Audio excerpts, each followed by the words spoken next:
वंध्यत्व आणि त्यामध्ये केल्या जाणाऱ्या तपासण्या. तर सगळ्यात महत्त्वाचं आहे की तुम्ही जेव्हाही फर्टिलिटी कन्सल्टंटकडे येतात तेव्हा हजबंड आणि वाईफ दोघांनी येणं अतिशय महत्त्वाचं आहे. हजबंडसाठी आपण सीमेन अनालिसिस करतो, ज्यामध्ये शुक्राणूंची संख्या, त्याची गती, त्याची मॉर्फोलॉजी, फ्रॅगमेंटेशन चेक केलं जातं. तसंच स्त्रियांमध्ये आपण एक सोनोग्राफी करतो, जी खूप महत्त्वाची असते. सोनोग्राफीमध्ये आपल्याला कळतं की तुमच्या अंडाशयात किती स्त्रीबीज आहे, तुमच्या ओव्हरीचं व्हॉल्यूम कसं आहे आणि तुमच्या अंडाशयामध्ये कुठलं एंडोमेट्रियोसिस असेल, कुठलं सिस्ट असेल, तर ते आपल्याला सोनोग्राफीद्वारे कळतं.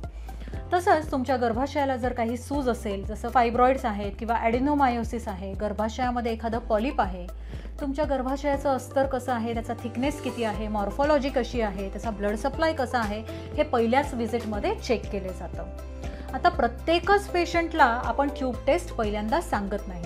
ट्यूबल टेस्ट काही सिलेक्टेड केसेसमध्ये सांगितल्या जातात. तुमचा हार्मोनल प्रोफाईल देखील तितकाच महत्त्वाचा आहे, कारण तुमच्या शरीरात जर हार्मोन्स कमी जास्त असतील, जसं थायरॉइड आहे, प्रोलॅक्टिन आहे, तर तुम्हाला गर्भधारणेमध्ये समस्या येऊ शकतात. तर ह्या झाल्या थोड्या बेसिक तपासण्या आणि प्रत्येक केस वाईज काही ॲडव्हान्स तपासण्या असतात, ज्या केस टू केस ॲडवाईस केल्या जातात.